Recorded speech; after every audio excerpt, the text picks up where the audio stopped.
Hi everyone and welcome back to my channel. Today we are going to be going over some of my auto-buy authors. I realized that I don't think I've ever really talked about them. I've talked about some of like my god tier books and like just regular books that I love. So like some of these should be implied, but I figured it would be kind of fun to go over the list, and while I was pulling books off my shelves for this, I realized there are actually quite a lot on this list. So we're going to get right into them because it might take me a little bit and hopefully I won't take too long for these. So jumping right in, first up we have Alexis Menard. You seemed really far away, so we moved you. Anyway, first up we have Alexis Menard. She only wrote this duet so far, but I am obsessed with it, and it has automatically made her one of my auto-buy authors. Like, didn't need to read anything else beyond these two. I know that I'm going to eat up whatever this woman puts out. This is like sort of a urban fantasy post-industrial vibes. She always describes it as like kind of Peaky Blinders vibes, and I think that's very accurate. And this has a lot of different elemental magic in here, which I really enjoy. The way that she does yearning and tension, and then a just badass female character is the reason that she will be an auto-buy author for me. Then we have Miss Rebecca Ross, who wrote the Divine Rivals duology. She's written a bunch of other stuff. I haven't read any of her other things yet. All I needed was to read this duology to know that I am obsessed with her very lyrical, poetic, and kind of like ethereal writing. It's just beautiful. There's something so captivating about it that you can't help but continue to read, and I loved these two characters, the way that they yearn for each other and just put themselves through so much to be together is everything, and that was kind of what sold me on her as an author. So I am going to continue reading through her stuff. I have a bunch of her other books on my TBR, I just haven't gotten to them yet, but yeah, so far she's earned herself a spot on the list. Hopefully I enjoy her back list just as much as I enjoy this duology. Continuing through some fantasy, we have Senlin Yu. They have only put out Alchemized, but this book is enough. I don't know if they can plan on continuing to write, continuing to trad publish, or if they're going to go back to writing fan fiction. Listen, I will read it in whatever platform, format, context you want me to read it in. It will be read. I mean, I was obsessed with Manacled. I'm equally as obsessed with Alchemized. This shelf right above me has like 3 or 4 different versions of this book at this point. Yeah, this book destroyed me in the most beautiful way possible, and I need everything that they decide to write. So yeah, easy auto-buy author for this one. I won't spend too long talking about it because I already ramble enough about this book. Then another one that I do ramble quite a decent amount about is Miranda Lynn. She wrote Till Death. I have read this, and then the sort of duology that connects to it. I've only read the first one. I have the second one hopefully on my TBR for next month, and I love all of them so far. She creates really unique worlds where there's a little bit of like there's different layers to the world. That's how we're going to describe this, where it's like you have parallel timelines, parallel universes, or just little pockets that exist within the universe you're in. And then she also has, in this one, this really vibrant setting of being part of a burlesque show. And it's a magical burlesque show, but most of these people are actually like there as part of a deal to work for somebody. They don't actually really want to be there. It's just a really always unique settings that she ends up putting her characters in, and I've loved them so far. I think she has some backlist stuff that I need to get to, but I plan on reading through all of the books that she has currently out, and then any new ones that she puts out, because yeah, this was like my favorite read of 2025. I'm just gonna stick with my fantasy, dystopian, sci-fi genre. They all kind of lend to each other. So we have Suzanne Collins. Which shouldn't be surprising. The amount of tears that I cried over Sunrise on the Reaping when that came out is a little, it was disgusting, but speaks volumes to how incredible that book was, how incredible this world is, that she can continue to bring people back into the fold of this story that was released when I was in middle school, I think, and not only are people still loving it, still eating it up, there are new people now that are getting involved and enjoying it, and she really does just put all of these very timely, important messages in her book, and I just don't understand how she creates a world where she can weave so many prologues together and make everything work out and not feel like it's extraneous information or it came out of nowhere, or it's insane. It's insane, and this woman is a genius, and I love everything about her books. Then we have Pierce Brown. He wrote the Red Rising trilogy. I'm currently working my way through the second arc in Red Rising, and already know that I'm going to be like gnawing at the bars of my enclosure for the last book that's hopefully coming out sometime this year. I believe it's called Red God. I didn't think I would like sci-fi until I read this series.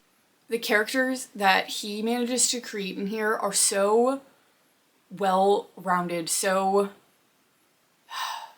like you can hate them on one hand and then they turn around and they do something and you can't help but love them too, and you don't understand why. Maybe not love them, but at the very least like you feel badly for them, or you don't want them to end up dying, even if in the back of your mind you're like, you're not a good guy, I don't really like you. Like he just, the duality of human nature is in all of his characters, where there's so much good and bad trying to fight for dominance, and the world that he creates within outer space is really vibrant and beautiful, and I love these books. I don't know if he's written anything else. I don't think he has. I need to look into it, but I will read whatever he has and whatever he continues to put out, because there's just something so complex about his worlds that really a lot of authors don't manage to capture. Then this is a debut novel for an author. We have Air of Illusion by Madeline Taylor. I know it's crazy to say that I'm going to add her to the auto-buy author list when I haven't read anything else by her, and this is her only book that's out, but I loved this book. I love this book. This was another one that was like a contender for top read of 2025. And I really, really need the second one. I was obsessed reading this. I really want to do a reread of this. She did Enemies to Lovers in an incredible way. I loved it so much. And I loved the twist at the end of this. I just loved everything about the world, the female main character, and I know that she's going to continue to knock it out of the park with her follow-up books. Then we have one that might be controversial because everybody's like, oh, okay, of course, like you're a female book talker, booktuber, of course you have this on your list. Listen, I really like Sarah J Maas. I loved the ACOTAR series. I'm working my way through this series and I'm enjoying it, and I plan on reading Crescent City this year. Will I continue to buy her books if she starts new series? I don't know. So maybe she shouldn't be on this list now that I'm thinking about it, but so far I will continue to buy everything she puts out because I plan on buying the rest of the ACOTAR series. Like, she's working within the wheelhouse of what I am currently planning on reading, so that's why she's on the list. Maybe we'll reevaluate further down the line, but for now I am really enjoying the worlds that she's creating. Two more on my fantasy list. First up we have The Poppy War. Now this one I struggled to put on this list because she does write some that aren't necessarily fantasy. I believe Yellowface is one that isn't, but a lot of hers fall into that fantasy genre. We have this series, the Poppy War series, as well as Catabasis, and both are fantasy leaning, and they're the only ones that I've read by her so far, so that's why we're including her in this category. Another one where I know that there are a lot out that she's written that I haven't read yet, but this book and Catabasis have sold me on her. She is another author that writes books with so much depth to them, so many lessons, so many important messages and themes that I really, really love. And you can tell when she's writing her books that she does so much research into what she's writing to make sure that it's accurate and that she fully grasps the concepts before she goes into them. This one has a lot of Asian-inspired mythology and martial arts, and you can tell that she did the work necessary, and it also is sort of inspired by a specific timeline in Asian history. And like I said, it's there. You can tell that she is pulling from other source material and using it to inspire her writing, and I think that's incredible. And I do plan on reading Babel, the rest of that trilogy, and hopefully some of her other ones throughout this year. And then the last one on my fantasy list, we have Miss Rachel Gillig. She is my sort of gothic fantasy queen. I read the One Dark Window duology, I believe, last year. A lot of these I read last year and fell in love with them. And I became obsessed. I hadn't really read any gothic fantasy, gothic fiction before, but this prompted me to go into a bunch of other ones. I read like Mexican Gothic, I read the Belladonna series by Adeline Grace, There were House of Salt and Sorrow. All of these gothic novels I read because I read this book first. And I loved this duology. I loved The Night and the Moth this year. I can't wait to see where that series goes as well. She just does gothic fantasy like I've never read it before, and has really unique magic systems in it, so I'm really excited to continue with her books whenever she puts them out. Into some of my historical fiction, because I don't have a huge category for that. So first up, we have Heather Morris. She tends to write books that are centered around World War II and Nazi Germany. That is sort of the historical fiction time frame that I gravitate towards. I'm not really sure why. It's just always been like a morbid fascination for me. I've said that a bunch of times.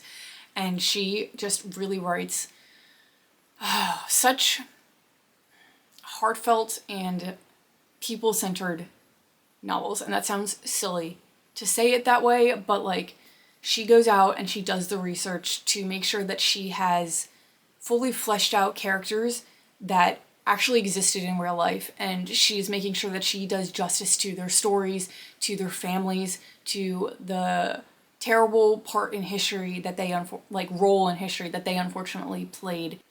And she manages to handle that with dignity and grace and give them a lot of power and strength, and treats them with compassion for like characters that went through absolute hell. And I love the way that she tells their stories, and these stories in history that are really important to remember. So I will always pick up her books. She wrote This Is the Three Sisters. She wrote The Tattooist of Auschwitz. Kind of connected to that one is Silka's Journey. It's a person that we meet in Tattooist of Auschwitz, and it follows her story moving past that timeline. I love her books so much. They are really heartbreaking, and like you can't help but cry when you read those.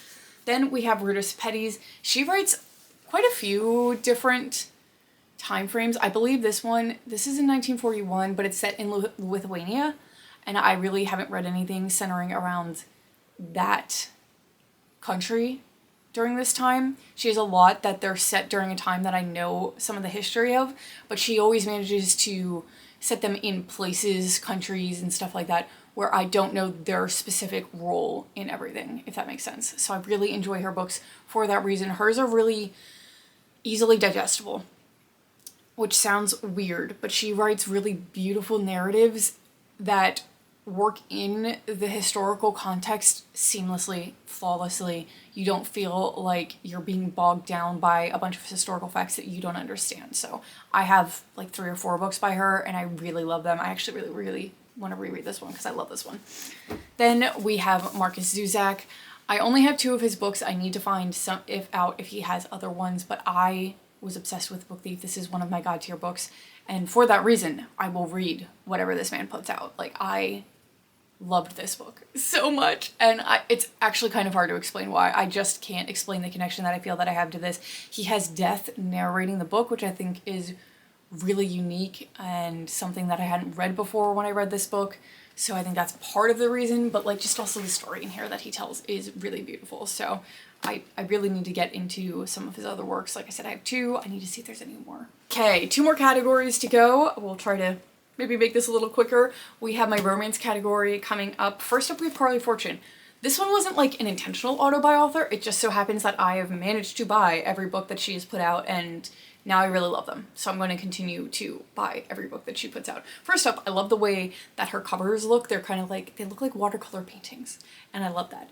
But I also really have come to love the characters that she writes about and their love stories. There are some books of hers that are maybe a little bit of a miss, but they were her early on books, and I read them out of order of publication, so I had already started to fall in love with her writing when I read that one, and then this is her most recent one, which was a 5-star read that really just gave a main male character with a lot of depth, which you don't always see in romances, and I loved him, I loved his story, and the romance, like I said, that was built in here. Then we have Elsie Silver. She wrote the Chestnut Springs series, the Rose Hill series. Her books are just a good time. You read these and you feel good. You feel like smiling. You end up loving most of the characters in here, and the found family. She writes really good found family. And even if there are some books that I'm maybe not a huge fan of the romance that she creates, I still love getting to be back in the worlds, the like I said, the found family and everything going on in these interconnected standalones. So I will always buy one of her books. Then we have Hannah Grace. She wrote the Maple Hills series. She is an auto-buy author for me. I bought her Christmas book, wasn't a huge fan, but that's not going to deter me because I do really love her writing. Her writing makes me laugh out loud. There is something about it that just makes me giggle and smile, and I love all of the different types of characters that she creates. I don't feel like any of her main female characters are the same or one note, which can happen a lot in romances. And I love that she focuses on some sports romances. This one's a hockey romance. Actually, the rest of the series also follows hockey players, but like, I enjoyed that. It's fun. Speaking of some sports romances, we have two other sports romance authors. We have Grace Riley and Liz Tomforty. Both of these authors write interconnected standalones that follow different sports. So I think both of these, are these? No, this one's hockey and this one's football. These are both the first of their series. And then moving forward in the series, you actually get different sports that are still connected through. Grace Riley's book follows a family and the different members of that family and the sports that they play, and then their specific romances. I just really loved these when I read through them, and I will definitely continue to read whatever she puts out. That was her like debut series, so I'm excited to see where she goes from there. And then Liz Tomforty, everybody knows the Windy City series. I feel like if you love romance, you have heard of this series. Even if you don't like sports romance, I feel like you can love these books. The second one so far is my favorite, and she writes men like nobody else. The acts of service, the yearning, the way that these men speak to specific love languages it's an art form. It really is, and I will read whatever she puts out at this point. I need to work my way through the rest of the Windy City series. I've only read 2, but that was enough to sell me. And then the last category that we have is like my mystery thriller. This one's a little difficult because like it can be really hard to write continual good mystery thrillers. So there's not a lot on this list because some of my authors that I did enjoy their books, I've only read one, so I wouldn't necessarily say I'm going to continue to go out and buy their books because I just don't know yet. But these are the ones that do fit that category. An honorable mention for this is Agatha Christie. She is dead. So like, I don't have any new stuff that she's going to continue putting out for me, but I do have a lot of her current, like, not current, her publication list that I still need to get through. So like honorable mention, but I didn't think she should be in here because she's not going to be able to continue putting out books. Anyway, moving on from that, we have a debut author, which risky business, I know, especially in this genre, like I already said, but we have Emma Dews. She wrote Return to Midnight. I read this twice now. It is a 5-star read both times. I was obsessed with this. She kind of like interweaves a little bit of dark academia into this storyline because it's set at a college campus and it's following a murder that happened while these students were living in a house together on campus, and then 10 years later, one of the female characters returns to college and is trying to sort of understand what happened that night and reopen the investigation to write a book.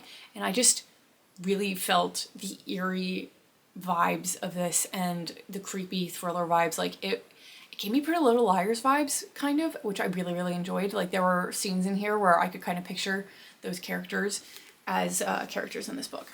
Then we have Jennifer Lynn Barnes. I read this series. I read her Inheritance Game series. I didn't love that one as much, but I've read it. I do own the first 3 in the series. I want to read some of her other books that are on her backlist that are now being republished with new covers. I just love the way that she writes a YA mystery. It's really like captivating, but not in a way, like it doesn't feel overly YA. It doesn't feel like it's being spoon-fed to you or that the mystery isn't all that crazy or fun because it's meant for a YA audience. Like some of the plot lines in this series specifically go a little bit hard for a YA, and I really loved that about her writing. Like they're just very immersive. And then kind of leading into the next and last author, we have Holly Jackson. She also writes YA ones. This is technically her first adult mystery, but predominantly she was writing YA mystery thrillers, and she definitely towed the line between YA and adult. She had some very like uncomfortable scenes in her books, and I really loved them. They're so fast-paced, like you don't want to put these books down, which is why I will always pick up a Holly Jackson book. I love the mysteries that she comes up with. They're so like mind-boggling and fun and unique, and yeah. So she is my last auto-buy author. I have so many others that I think could potentially be on this list. I just want to read a couple more of their books. I have some that are like, I'm looking around at all my TBR shelves, that I'm looking at them anticipating that they will become auto-buy authors once I finally get to read their stuff. Yeah, it doesn't take a lot to convince me, and I hyperfixate like no one else. And so if I love something or somebody as an author, I'm going to, unfortunately, like just go all in on their backlist and continue to stalk like their current books coming up. The problem is that I have so many of them that I want to do that with that sometimes I forget, and some of them fall through the cracks, but it's not intentional. It's not intentional. I still love these authors, and I do have every intention of trying to get through every book that they've ever put out, every book that they will put out, even though that's not conducive to getting through new books and the rest of my TBR. Anyway, I'm done rambling now. If you share any auto-buy authors with me, please let me know. I would love to ramble about them with you in the comments. It's always fun to see that people love the same authors as me. Anyway, I'm going to be done now. Thank you so much for watching this video, and I will hopefully see you in another one very soon. Bye.